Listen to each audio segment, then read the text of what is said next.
Hi, my name is Cornelius Peter Swart, better known as Corrie Swart. I'm 59 years old, but willing to work until 80.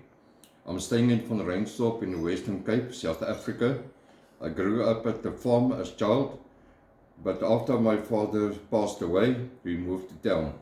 I'm a qualified electrician.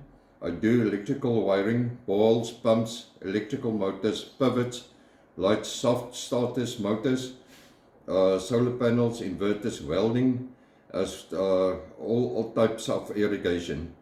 I can also do building work, like building houses, wood and brickwork, tiling, plumbing, roofs and painting. What I can't do is plastering. I can also do steel structures and cardboards for vehicles. I also had a South African license to drive all types of vehicles in the country, like Interlinks, manual or automatic, TLBs, tractors, forklifts, bobcats, motorbikes.